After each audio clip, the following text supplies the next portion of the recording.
Hi friends, ഞാൻ അജയ്. എല്ലാവർക്കും ടെക്കോണോ മലയാളം ചാനലിൻ്റെ പുതിയൊരു വീഡിയോയിലേക്ക് സ്വാഗതം.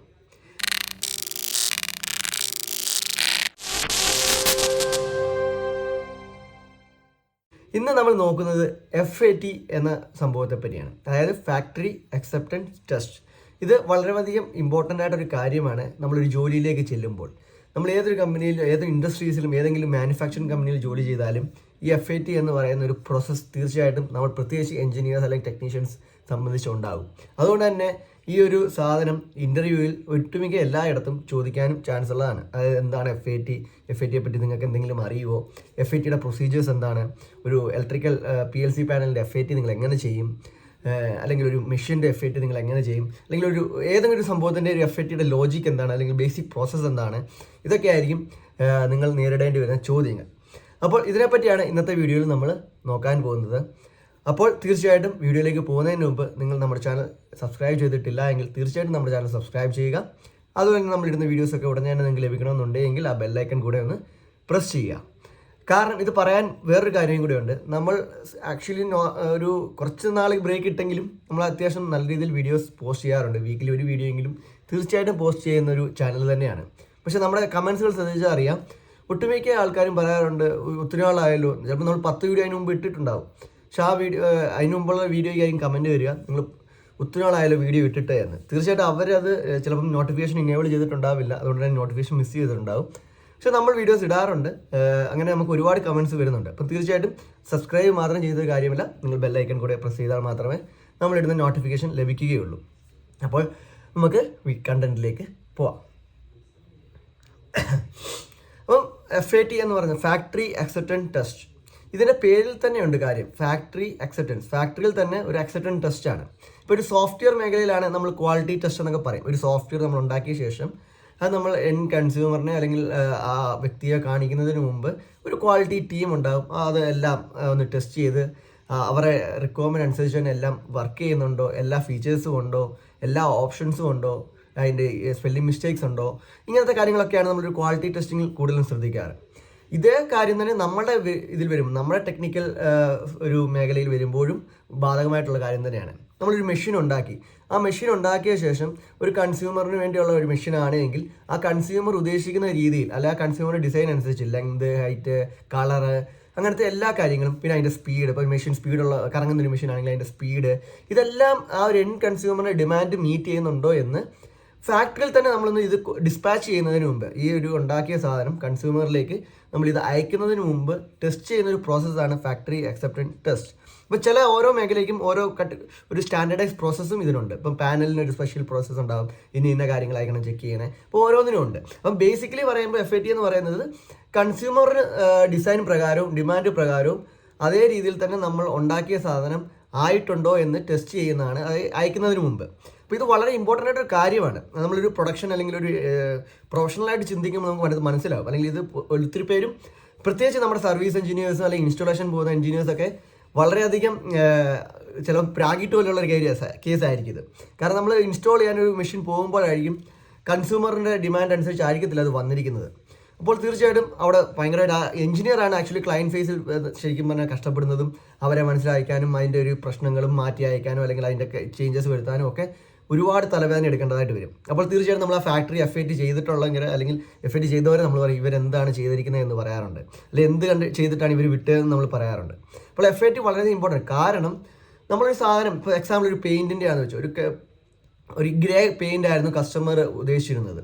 പക്ഷെ നമ്മളത് ഗ്രേ അല്ല യെല്ലോ അടിച്ചിട്ടാണ് വിട്ടിരിക്കുന്നത്. മേ ബി ആ ഉണ്ടാക്കിയ ആളും ചെക്ക് ചെയ്തിട്ടില്ല, ആ പോയിന്റ് മിസ് ചെയ്തു, വേറൊരാളും മിസ് ചെയ്തു, ക്വാളിറ്റി ടെസ്റ്റ് ചെയ്ത ആളും മിസ് ചെയ്തു, അല്ലെങ്കിൽ ഇവൻ ടെസ്റ്റ് ചെയ്തിട്ടില്ല എന്ന് ചോദിച്ചു, FAT ചെയ്തിട്ടില്ല, നേരെ ഉണ്ടാക്കി അയക്കുകയായിരുന്നു. മേ ബി സമയത്തിൻ്റെ പ്രശ്നം കൊണ്ടാവാം, അല്ലെങ്കിൽ ഇതൊരു സ്റ്റാൻഡർഡൈസ് ആയിരിക്കാം. അപ്പോൾ അവിടെ സംഭവിക്കുന്നത് എന്താണെന്ന് വെച്ച് കഴിഞ്ഞാൽ അത് നമ്മുടെ ഇവിടെ സൈറ്റിൽ വന്നു കഴിയുമ്പോൾ പിന്നീട് ചില ഈ സൈറ്റുകൾ എന്നൊക്കെ പറഞ്ഞാൽ നമുക്കറിയാം, ചിലപ്പം ഈ വെയർ ഹൗസുകളൊക്കെ ആണെങ്കിൽ തീർച്ചയായിട്ടും അതൊരു റിമോട്ട് ഒരു വില്ലേജ് ഏരിയാസിലോ അല്ലെങ്കിൽ ഒരു അടുത്തങ്ങ് ഒരു ഹാർഡ്വെയർ കട പോലും ഉണ്ടാകാൻ ചാൻസ് ഇല്ല. അപ്പം 30 കിലോമീറ്ററൊക്കെ പോകേണ്ട നമ്മുടെ ലൈഫിലൊക്കെ വന്നിട്ടുണ്ട്. ഒരു ആണി വാങ്ങാൻ അല്ലെങ്കിൽ ഒരു ചുറ്റിക വാങ്ങാൻ നമുക്ക് 30 കിലോമീറ്റർ യാത്ര ചെയ്ത് പോയി വാങ്ങി വരേണ്ട ഒരു സമയം, അപ്പോൾ ഒരു ദിവസം തന്നെ അങ്ങ് പോകും. പ്ലസ് നമുക്ക് ആ സൈഡ് ലെവലിൽ നമുക്ക് അത്രയും പെർഫെക്ഷനിൽ ചെയ്യാൻ പറ്റില്ല. പക്ഷേ ഇതേ സാധനം തന്നെ നമ്മൾ ഫാക്ടറിയിൽ ടെസ്റ്റ് ചെയ്യുകയായിരുന്നുവെങ്കിൽ തീർച്ചയായിട്ടും ഈ ഒരു ഇഷ്യൂ അവിടെ വെച്ച് കറക്റ്റ് ചെയ്യാനും സാധിക്കുമായിരുന്നു. പെട്ടെന്ന് തന്നെ, അതായത് അവിടെ നമുക്ക് എക്യുപ്മെൻറ്റ്സ് ഉണ്ട്, മാൻ പവർ ഉണ്ട്, എല്ലാ സെറ്റപ്പും ഉണ്ട്. അപ്പം അതുകൊണ്ട് തന്നെ അവിടെ വെച്ച് തന്നെ അത് ചേഞ്ച് ചെയ്യാൻ സാധിക്കുമായിരുന്നു. ഇനി ഒരുപക്ഷെ ഇതിന് ഈ ഒരു കളർ സ്റ്റാൻഡാണ്, ഇതിൽ കളർ ചേഞ്ച് അല്ലെങ്കിൽ വേറെ ഏതെങ്കിലും ഒരു ഫീച്ചറായിരുന്നു, ഇത് ആ കൺസ്യൂമർ ഡിമാൻഡ് മീറ്റ് ചെയ്യില്ല. പക്ഷേ ഇത് നമ്മൾ അവിടെ വെച്ച് ഫാക്ടറി വെച്ച് അറിയുകയാണെങ്കിൽ തീർച്ചയായിട്ടും ഇത് അയക്കുന്നതിന് മുമ്പ് തന്നെ ആ കൺസ്യൂമറിനെ നമുക്കിത് അറിയിക്കാൻ സാധിക്കും. ഇന്നതുപോലെ നിങ്ങളുടെ ഈ ഫീച്ചർ ഈ മെഷീനിൽ പറ്റില്ല, മേ ബി നമ്മൾ ഓർഡർ എടുത്തപ്പോൾ അത് മിസ് ചെയ്തിട്ടുണ്ടാകും, അപ്പം ഇങ്ങനെയൊക്കെയാണ് ഇതിൻ്റെ ഫീച്ചേഴ്സ്, ഇത് ഓക്കെ ആണെങ്കിൽ നമ്മൾ ഡിസ്പാച്ച് ചെയ്യാം, ഇല്ലെങ്കിൽ എന്താണെന്ന് വെച്ചാൽ നെക്സ്റ്റ് പ്രൊസീജിയർ ചെയ്യാമെന്ന് പറഞ്ഞ് അവിടെ ഒരു സെറ്റിൽമെൻറ്റ് ചെയ്യാൻ പറ്റുമായിരുന്നു. ഇതിപ്പോൾ അങ്ങനെയല്ല, അവിടുന്ന് മെഷീൻ അയച്ചു, അവിടെ ഇൻസ്റ്റാളേഷൻ ആൾ വന്നു, ഇതൊക്കെ നടന്നു ഇത്രയും ലെങ്തി പ്രൊസീജിയർ. അതായത് കൺസ്യൂമറിനും അല്ലെ കസ്റ്റമറിനും സമയവും നഷ്ടമായി, അവരുടെ ഇതും നഷ്ടമായി, എല്ലാം നഷ്ടമായി. പിന്നെ നമ്മുടെ ഒരു വാല്യൂ ഉണ്ടല്ലോ, നമ്മുടെ ഒരു ഏതൊരു കമ്പനിയുടെയും ബ്രാൻഡ് വാല്യൂ ഉണ്ട്, അതും നഷ്ടപ്പെടും. അപ്പോൾ ഇതൊക്കെ ഒഴിവാക്കാൻ വേണ്ടി ഒരു പർട്ടിക്കുലർ സ്ട്രാറ്റജിക് പ്രോസസ്സ് നമ്മൾ ചെയ്യുകയാണെങ്കിൽ ഈ FAT എന്ന് പറയുന്നത് വളരെ വളരെ നിർബന്ധമായിട്ടുള്ള കാര്യമാണ്. അപ്പോൾ FATയുടെ ഒരു ഇമ്പോർട്ടൻസ് നിങ്ങൾക്ക് മനസ്സിലായിട്ടുണ്ട് എന്ന് ഞാൻ വിശ്വസിക്കുന്നു. അപ്പോൾ FAT എന്ന് പറയുന്നത് ഒരു ക്വാളിറ്റി ടെസ്റ്റാണ്. അപ്പം അതിൽ നമുക്ക് ബേസിക് ആയിട്ട് ഇപ്പം ഞാൻ എക്സാമ്പിളായിട്ട് ഒരു PLC പാനൽ വേണമെങ്കിൽ ഞാൻ പറയാം, അല്ലെങ്കിൽ ഒരു കൺട്രോൾ പാനൽ പറയാം, അല്ലെങ്കിൽ എന്താ പറയുക ഒരു പവർ പാനൽ പറയാം, അല്ലെങ്കിൽ നമ്മുടെ ഒരു കൺവെയർ അല്ലെങ്കിൽ അതുപോലത്തെ ഏതെങ്കിലും ഒരു മെഷീൻസിൻ്റെ FATയുടെ ജനറൽ പ്രൊസീജിയേഴ്സ് പറഞ്ഞു തരാൻ സാധിക്കും. അപ്പോൾ ഇതിൽ ഒന്നോ രണ്ടോ ആണ് ഞാൻ ഈ വീഡിയോയിൽ പറയുന്നതായിരിക്കും. വീണ്ടും ഇതിൽ സ്പെസിഫിക് ആയിട്ട് നിങ്ങൾക്ക് ഏതെങ്കിലും ഒരു പർട്ടിക്കുലർ സാധനത്തിൻ്റെ FAT പ്രൊസീജിയർ അറിയണമെന്നുണ്ടെങ്കിൽ തീർച്ചയായിട്ടും കമൻറ്റിൽ രേഖപ്പെടുത്തുക. നമ്മൾ അതിൻ്റെ FAT പ്രൊസീജിയറും എന്താണെന്ന് ഡീറ്റെയിൽ ആയിട്ട് അടുത്ത വരുന്ന വീഡിയോയിൽ പറയുന്നതായിരിക്കും. അപ്പോൾ FATയിൽ സ്റ്റാൻഡേർഡ് ഇതെല്ലാത്തിനും ഏതൊരു എക്യുപ്മെൻറ്റും ആയിക്കോട്ടെ നമ്മൾ ചെയ്യാറുള്ള മൂന്നാല് കാര്യങ്ങളാണ്. ഒന്ന്, നമ്മുടെ ഡിസൈൻ ചെക്ക് ചെയ്യുക. ഡിസൈൻ നമ്മൾ ക്ലയൻറ്റിന് സബ്മിറ്റ് ചെയ്തിട്ടുള്ള ഡിസൈനും നമ്മൾ ഉണ്ടാക്കിയ സാധനവും തമ്മിൽ ക്രോസ് മാച്ച് ചെയ്യുക. അത് അസറ്റിക് ലുക്ക് ആവാം, അതായത് അതിൻ്റെ ഒരു കളറ്, ഷേപ്പ്, അതെല്ലാം ആയിരിക്കും മെയിൻലി നമ്മൾ പ്രൈമറി ആയിട്ട് ചെക്ക് ചെയ്യുക.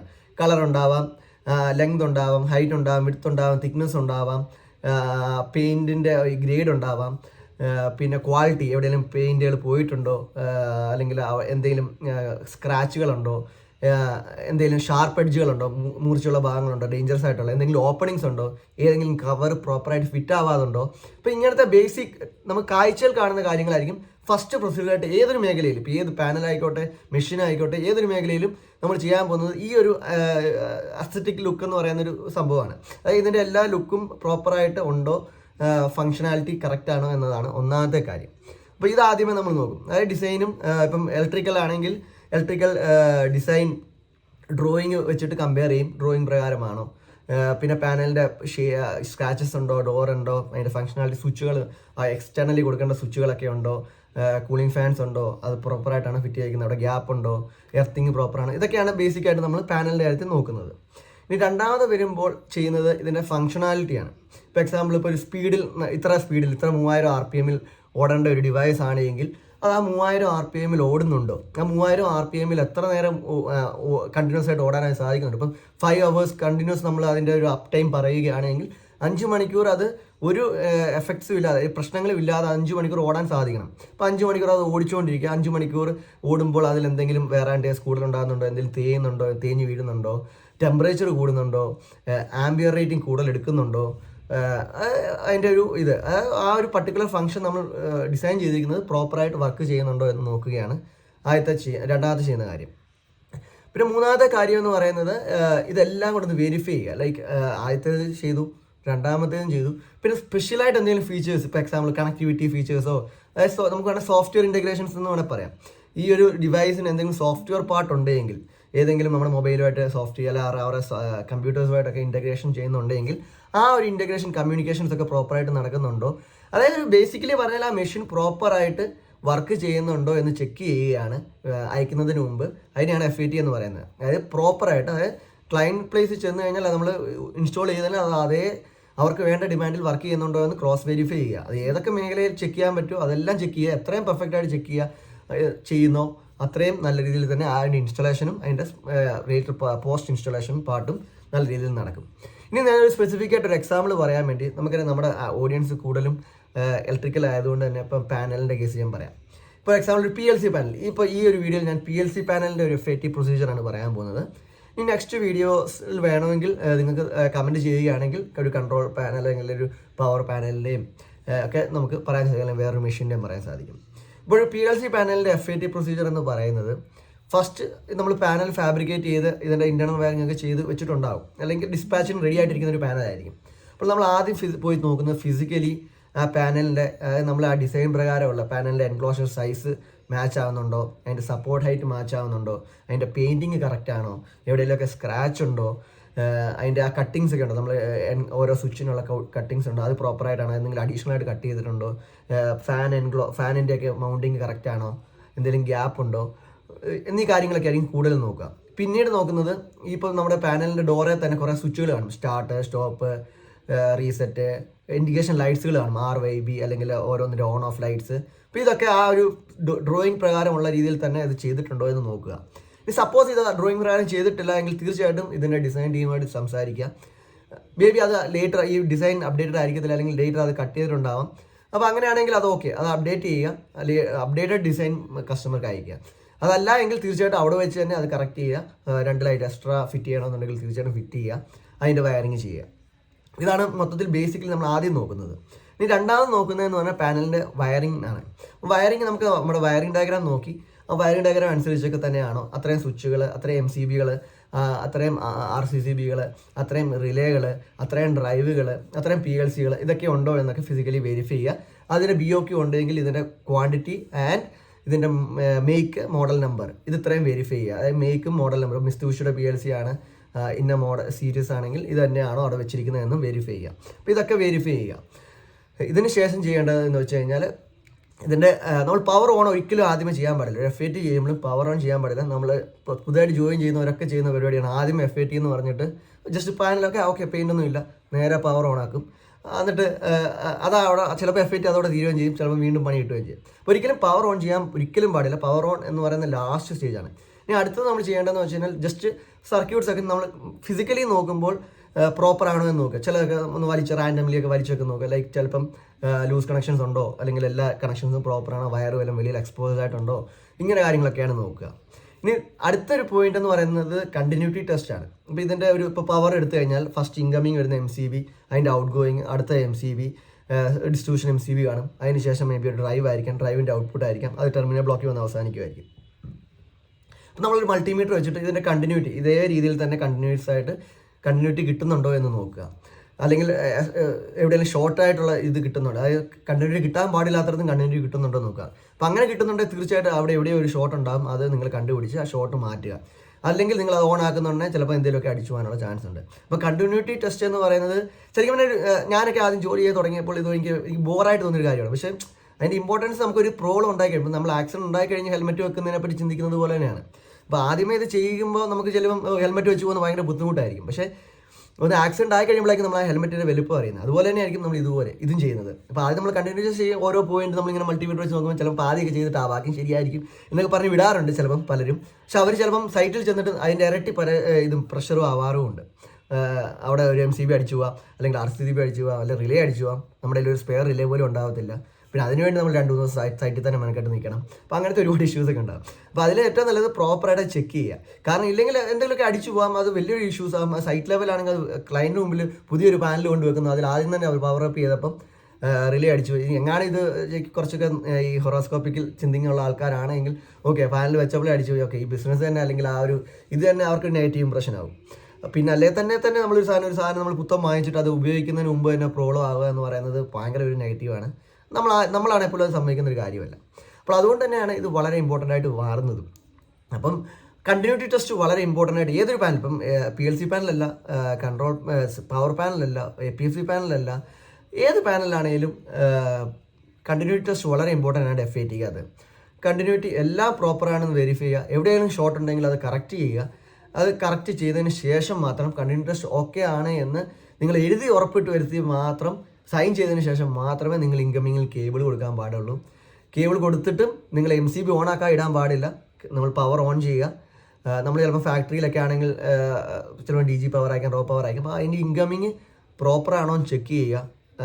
സിംഗിൾ ഫേസ് ആണെങ്കിൽ ആ 230 വോൾട്ട് കിട്ടുന്നുണ്ടോ, 3 ഫേസ് ആണെങ്കിൽ അത്രയും വോൾട്ട് ആ ഇൻകമിങ് നമ്മൾ കണക്ട് ചെയ്തിരിക്കുന്നതിൻ്റെ അവിടെ കിട്ടുന്നുണ്ടോ, എർത്തിങ് പ്രോപ്പറാണോ, എർത്ത് ന്യൂട്രൽ വോൾട്ടേജ് പ്രോപ്പറാണോ, എർത്ത് ന്യൂട്രൽ വെച്ച് 5 വോൾട്ട് താഴെ അല്ലെങ്കിൽ 2 വോൾട്ട് താഴെയാണോ എന്ന് ഉറപ്പ് വരുത്തുക. ഇതൊക്കെ ഉറപ്പ് വരുത്തിയതിന് ശേഷം മാത്രം MCB, ഇത് മെയിൻ ഇമ്പോർട്ടൻറ്റ് PLC പാനൽ ആയതുകൊണ്ട് വളരെ വളരെ ഇമ്പോർട്ടൻ്റ് ആണ്. കാരണം PLC എന്ന് പറയുന്ന ഹൈലി സെൻസിറ്റീവ് ഡിവൈസ് ആണ്. നമുക്കറിയാം കൺട്രോളേഴ്സും ഒരുപാട് സാധനങ്ങളുള്ള സാധനമാണ്. അതുകൊണ്ട് തന്നെ ചെറിയൊരു ഫ്ലക്ച്വേഷനോ അല്ലെങ്കിൽ എന്തെങ്കിലും ഒരു ഇപ്പോൾ എർത്തിങ് ശരിയല്ല, ന്യൂട്രലിൽ കൂടുതൽ വോൾട്ടേജ് കയറി വരുന്നുണ്ടെങ്കിൽ ചിലപ്പോൾ PLC അടിച്ചു പോകാനുള്ള ചാൻസ് ഉണ്ട്. ഇപ്പം വലിയൊരു പാനലാണെങ്കിൽ ഒരു PLCയുടെ വില തന്നെ ചിലപ്പോൾ 1.5 ലക്ഷം 2 ലക്ഷം രൂപയൊക്കെ ആയിരിക്കും. അപ്പോൾ ടെസ്റ്റ് ചെയ്യുന്ന ആൾ അല്ലെങ്കിൽ ആ ചെയ്യുന്ന ആളെ 1 ലക്ഷം രൂപ കൊടുക്കാമെന്ന് പറഞ്ഞാൽ ചിലപ്പോൾ ആ ആളുടെ ഒരു കൊല്ലത്തെ സാലറി ആയിരിക്കും ചിലപ്പം, അല്ലെങ്കിൽ ഒരു 5 മാസം സാലറി ആയിരിക്കും. ഈ FAT ഒക്കെ ചെയ്യുന്നവർ കൂടുതലും ട്രെയിനീസൊക്കെ ആയിരിക്കും കൂടുതലും ചെയ്യുക. അപ്പോൾ തീർച്ചയായിട്ടും അവർക്ക് ആ ഒരു ഇതൊക്കെ വരും.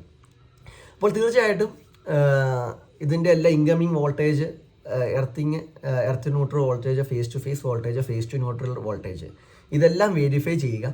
വെരിഫൈ ചെയ്തതിന് ശേഷം മാത്രം നമ്മുടെ ഫസ്റ്റ് ഇൻകമിങ് MCB അല്ലെങ്കിൽ ഐസൊലേറ്റർ അല്ലെങ്കിൽ MCCB എന്താണോ ആ ഇൻകമിങ് അത് ഓൺ ആക്കുക. അപ്പോൾ ഓൺ ആക്കിയ ശേഷം എല്ലായിടത്തും പവർ വരുന്നുണ്ടോ എന്നൊക്കെ നോക്കുക. നമ്മുടെ ഇൻകമിങ് ലൈറ്റ്സ് വെച്ചിട്ടുണ്ടോ, RYB ലൈറ്റ് കത്തുന്നുണ്ടോ, ഇതൊക്കെ നോക്കുക. പിന്നെ നമ്മൾ ചെയ്യുന്നത് കൺട്രോൾ പാർട്ടിലേക്കാണ്. കൺട്രോൾ വയറിങ്ങും കണ്ടിന്യൂ ടെസ്റ്റ് ചെയ്യുമ്പോൾ നമ്മളത് വെരിഫൈ ചെയ്തതാണ്. പിന്നെയും ചെയ്യേണ്ടത് PLCയുടെ ഇൻപുട്ട് ടെസ്റ്റ് ചെയ്യുക, PLCയുടെ ഔട്ട്പുട്ട് ടെസ്റ്റ് ചെയ്യുക എന്നാണ്. അപ്പോൾ PLCക്ക് ഇൻപുട്ടുകൾ ഉണ്ടാവും, ഇൻപുട്ട് കാർഡുകൾ ഉണ്ടാവും. അപ്പോൾ ഇതിലെല്ലാം ചിലപ്പോൾ 100 ഇൻപുട്ടുള്ള PLC ഒക്കെ ആയിരിക്കും കാർഡൊക്കെ വെച്ചിട്ട്. അപ്പോൾ എല്ലാ ഇൻപുട്ടും നമ്മൾ ഇപ്പോൾ ഇതിനു വേണ്ടി ഉപയോഗിക്കുന്ന ആപ്ലിക്കേഷനായിട്ട് കണക്ട് ചെയ്തിരിക്കുന്ന എല്ലാ ഇൻപുട്ടും വർക്ക് ചെയ്യുന്നുണ്ടോ എന്ന് നോക്കുന്നത് വളരെയധികം നല്ലതാണ്. കാരണം അതും വളരെ ഇമ്പോർട്ടൻ്റ്. അതും പക്ഷേ ഭയങ്കര ബോറിങ് അല്ലെങ്കിൽ നമുക്കൊരു ഭയങ്കര ടൈം കൺസ്യൂമിംഗ് ആയിട്ട് തോന്നും, അല്ലെങ്കിൽ ആ ഒരു എന്താ പറയുക വേസ്റ്റ് ഓഫ് ടൈം വർക്കായിട്ടൊക്കെ തോന്നുന്ന ഒരു കാര്യമാണെങ്കിലും അതും വളരെ ഇമ്പോർട്ടൻ്റ് ആണ്. കാരണം നമ്മളിപ്പോൾ ഇത് ടെസ്റ്റ് ചെയ്തില്ല, ഇൻപുട്ടെന്ന് വെച്ചു നമ്മൾ സൈറ്റിൽ ചെല്ലുന്നു, സൈറ്റിൽ ചെന്നിട്ട് ചിലപ്പം ഒരു 30 സെൻസർ ഇതിൽ കണക്ട് ചെയ്യുന്നുണ്ടാകും ഇൻപുട്ടിനേക്ക്. അപ്പം ചിലപ്പോൾ അതിലൊരു 5 സെൻസറിൻ്റെ ഇൻപുട്ട് നമുക്ക് കിട്ടുന്നില്ല എന്ത് ചെയ്തിട്ടും. അപ്പോൾ സംഭവിക്കാൻ പോകുന്നത് വെച്ചാൽ ചിലപ്പോൾ ഈ സെൻസറൊക്കെ ചിലപ്പോൾ 50 മീറ്റർ 60 മീറ്ററൊക്കെ അപ്പുറത്തായിരിക്കും. നമ്മളെന്ത് ചെയ്യും, നമ്മളൊരിക്കലും പാനലിനെ അപ്പോൾ അത്രയും ഇതാവില്ല. ഒന്നെങ്കിൽ മെയിൻലി ഇത് FAT ചെയ്തിട്ട് വരുന്നതാണെങ്കിൽ തീർച്ചയായിട്ടും 1% പോലും പാനലിനെ നമ്മൾ സംശയിക്കില്ല. കാരണം ഇത് FAT ചെയ്ത് വന്ന പാനലല്ല, ഇതിൽ എന്താണ് പ്രശ്നം എന്ന് തോന്നും. ഇൻസ്റ്റാൾ ചെയ്യുന്ന ആൾ വേറെ ആയിരിക്കും, FAT ചെയ്ത ആൾ വേറെ ആയിരിക്കാം. അപ്പോൾ തീർച്ചയായിട്ടും അത് FAT ചെയ്ത ആൾ ഇത് ചെക്ക് ചെയ്തിട്ടുണ്ടാകും. അപ്പോൾ പാനലിൽ ഓക്കെയാണ്, പാനലിൻ്റെ അപ്പുറത്തോട്ടുള്ളത് നോക്കിയാൽ മതി എന്ന് പറഞ്ഞിട്ട് ഇവർ ആദ്യം പോയി ആ സെൻസറൊക്കെ നോക്കാൻ പോകും. ആ സെൻസർ നോക്കിയിട്ട് ചിലപ്പോൾ സെൻസറും ശരിയായിരിക്കും, അതിൻ്റെ അതേ വെച്ച് മൾട്ടിമീറ്റർ വെച്ചൊക്കെ നോക്കും. അതിനുശേഷം സെൻസറിൽ നിന്ന് ഇങ്ങോട്ട് വരുന്ന വയറായിരിക്കും, അത് കഴിഞ്ഞിട്ട് നമ്മുടെ ടെർമിനൽ ബ്ലോക്കിൽ നിന്ന് ഇൻറ്റേർണലായിട്ട് കൊടുത്തേക്കുന്ന വയറായിരിക്കും. ഇത്രയും കാര്യങ്ങളൊക്കെ അവരങ്ങ് ചെക്ക് ചെയ്യും.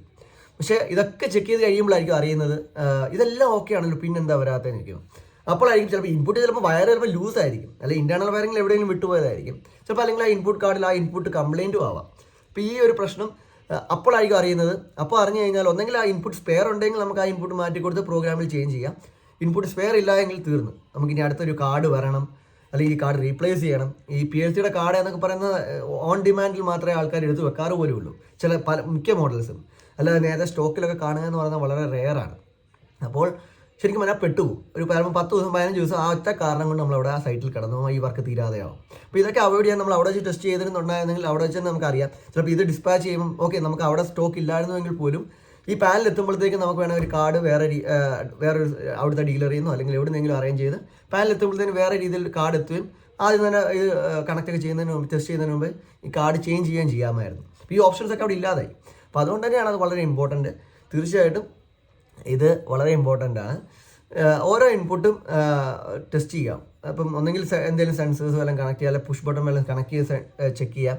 അല്ലെങ്കിൽ വേണ്ട വെറും 24 വോൾട്ട് ടെർമിനൽ ബ്ലോക്കിൽ താഴെ നമ്മൾ ഫീൽഡിലേക്ക് പോകുന്നിടത്ത് ഓരോരുത്തരത്ത് ഓരോ 24 വോൾട്ട് ഇങ്ങനെ കൊടുത്ത് നോക്കിയാലും മതി. ഓരോ ഇതിനും 24 വോൾട്ട് കൊടുത്ത് നോക്കുമ്പോൾ തീർച്ചയായിട്ടും ആ ഒരു ഇൻപുട്ട് കാർഡ് ഒന്നെങ്കിൽ PLC സോഫ്റ്റ്വെയർ ഓണാക്കി വെച്ച് കഴിഞ്ഞാൽ അവിടെ ഇൻപുട്ട് വരുന്നുണ്ടോ എന്ന് അറിയാൻ പറ്റും. അല്ലെങ്കിൽ ആ ഒരു പർട്ടിക്കുലർ PLCയിൽ ആ ഒരു ചെറിയ LED ലൈറ്റാണ് ഓരോ ഇൻപുട്ടിനും, അത് പച്ച കത്തുന്നുണ്ടോ എന്ന് നിങ്ങൾക്ക് നോക്കാൻ സാധിക്കും. അപ്പോൾ അങ്ങനെ കത്തുന്നുണ്ടെങ്കിൽ അതിന് ഇൻപുട്ട്സ് എല്ലാം ഓക്കെ ആണെന്ന് വെരിഫൈ ആയി. ഇനി വരുന്ന ഔട്ട്പുട്ടിലേക്കാണ്. ഔട്ട്പുട്ട് വെരിഫൈ എന്ന് പറഞ്ഞാൽ നമ്മൾ PLCയിൽ നിന്ന് ഉണ്ടാക്കുമ്പോഴാണ് ഔട്ട്പുട്ട് വരുന്നത്. അതിനൊന്നെങ്കിൽ സോഫ്റ്റ്വെയർ ഉപയോഗിച്ച് തന്നെ ചെയ്യണം. സോഫ്റ്റ്വെയർ ഉപയോഗിച്ച് നമ്മൾ മാനുവലി ഒരു ചെറിയൊരു ലാഡർ എഴുതി അതിൽ ജസ്റ്റ് ട്രിഗർ ചെയ്യുക. ഓരോ ഔട്ട്പുട്ടും ട്രിഗർ ചെയ്യുമ്പോൾ 24 വോൾട്ട് നമുക്ക് അവിടെ കിട്ടുന്നുണ്ടോ എന്ന് നോക്കാൻ സാധിക്കും. അപ്പോൾ ഇങ്ങനെ നമുക്ക് ഇൻപുട്ട് ഔട്ട്പുട്ടും ടെസ്റ്റ് ചെയ്യാൻ സാധിക്കും. അങ്ങനെ നമ്മൾ മൊത്തത്തിൽ ഇത് ചെക്ക് ചെയ്ത ശേഷമാണ് നമ്മൾ പലരും ഇന്ന് പ്രോഗ്രാം എന്ന് പറയുന്ന സൈറ്റിൽ പോയി ചെയ്യുകയാണ്. പക്ഷേ പലയിടത്തും നേരത്തെ ഇപ്പം ഓരോ സ്റ്റാൻഡേർഡ് മെഷീൻസ് ഒക്കെ ആണെങ്കിൽ നമുക്ക് ഓൾറെഡി പ്രോഗ്രാം നമ്മുടെ കയ്യിൽ ഉണ്ടാകും. അപ്പോൾ ആ പ്രോഗ്രാം അതിനകത്ത് ആഡ് ചെയ്തിട്ടും PLCയിലേക്ക് ലോഡ് ചെയ്തിട്ടും അത് അതിൻ്റെ രീതിയിൽ തന്നെ വർക്ക് ചെയ്യുന്നുണ്ടോ എന്ന് നോക്കുന്നതും വളരെ വളരെ ഇമ്പോർട്ടൻ്റ് ആയിട്ടുള്ള കാര്യമാണ്. അപ്പോൾ ലോജിക്കും പ്രോപ്പറായിട്ട് വർക്ക് ചെയ്യാം. അപ്പോൾ ലോജിക്കിൽ എന്തെങ്കിലും കറക്ഷൻ വേണമെങ്കിലും നിങ്ങൾക്ക് അവിടെ വെച്ച് തന്നെ സിമുലേഷൻസ് ഒക്കെ ഇപ്പോൾ ഉണ്ട്, നിങ്ങൾക്ക് തീർച്ചയായിട്ടും അത് ടെസ്റ്റ് ചെയ്ത് നോക്കാം നിങ്ങളുടെ ലോജിക് പ്രകാരം ഇത് വർക്ക് ചെയ്യുന്നുണ്ടോ എന്ന്. അപ്പോൾ ഇതൊക്കെ ഫാക്ടറിയിൽ നമ്മൾ ചെയ്യുകയാണെങ്കിലുള്ള ഗുണമെന്ന് വെച്ച് കഴിഞ്ഞാൽ നേരെ സൈറ്റിൽ വരുന്നു, അവിടുത്തെ എഞ്ചിനീയറിന് ജസ്റ്റ് ഇൻകമിങ് കൊടുക്കണം, ഫീൽഡ് ഡിവൈസസ് എല്ലാം കണക്ട് ചെയ്യണം, ജസ്റ്റ് സ്റ്റാർട്ട് പ്രസ് ചെയ്ത് കഴിയുമ്പോൾ നമ്മുടെ മെഷീൻ ഓൺ ആവും. ഇനി ഇത് ചെയ്തിട്ടില്ല എന്നുണ്ടെങ്കിൽ ഇൻകമിങ് കൊടുക്കുമ്പോൾ ചിലപ്പോൾ ഒന്ന് അടിച്ചു പോവാം, അല്ലെങ്കിൽ ഇൻകമിങ് കൊടുക്കുമ്പം ചിലത് ഓൺ ആവാതിരിക്കാം. ഇൻകമിങ് കൊടുത്തു, എല്ലാ പവറൊക്കെ ഓക്കെ ആയി, പക്ഷേ നമുക്ക് എല്ലാ ഇൻപുട്ടും കിട്ടുന്നില്ല. IO ടെസ്റ്റ് ചെയ്യുമ്പോൾ ഇൻപുട്ട് എല്ലാം കിട്ടുന്നില്ല, അല്ല ഔട്ട്പുട്ട് എല്ലാം വർക്ക് ചെയ്യുന്നില്ല. അതിന് വേണ്ടി കുറേ സമയം. ഇനി അത് വർക്ക് ചെയ്യുവാണെങ്കിൽ തന്നെ ലോജിക്ക് വർക്ക് ആവുന്നില്ല. ലോജിക്കിൽ ഒരുപാട് ചേഞ്ചസ് ഉണ്ട്. PLC എഞ്ചിനീയർ വന്നിട്ടില്ല എങ്കിൽ PLC എഞ്ചിനീയർ കൊടുക്കണം. ഇനി അവിടെ നെറ്റ്വർക്ക് ഇല്ല എങ്കിൽ നമുക്ക് റിമോട്ടിൽ പോലും ലാപ്ടോപ്പ് കൊടുക്കാൻ സാധിക്കില്ല. പിന്നെ നമ്മൾക്ക് നല്ല രീതിയിൽ പെട്ടുപോകും. ആ എഞ്ചിനീയർ പിന്നെ ഫ്ലൈറ്റും പിടിച്ച് വരേണ്ടി വരും. അപ്പോൾ അങ്ങനത്തെ ഓരോരോ പ്രശ്നങ്ങളൊക്കെ ഉണ്ടാകും. അപ്പോൾ ഇതൊക്കെ അവോയ്ഡ് ചെയ്യാൻ വേണ്ടി ഈ ചെറിയ 3 അക്ഷരത്തിലുള്ള FAT എന്ന് പറഞ്ഞൊരു സംഭവം നമ്മളെ സഹായിക്കും എന്നുള്ളതാണ് ഇതിൻ്റെ ഏറ്റവും വലിയ പ്രധാനപ്പെട്ട കാര്യം. അപ്പോൾ തീർച്ചയായിട്ടും ഇന്നത്തെ വീഡിയോ വളരെയധികം നിങ്ങൾക്ക് ഇഷ്ടപ്പെട്ടിട്ടുണ്ടാവുമെന്ന് വിശ്വസിക്കുന്നു, ഉപകാരപ്രദമാകുമെന്നും വിശ്വസിക്കുന്നു. അപ്പോൾ തീർച്ചയായിട്ടും നമ്മുടെ ചാനൽ സബ്സ്ക്രൈബ് ചെയ്യാനും സപ്പോർട്ട് ചെയ്യാനും മറക്കണ്ട. താങ്ക്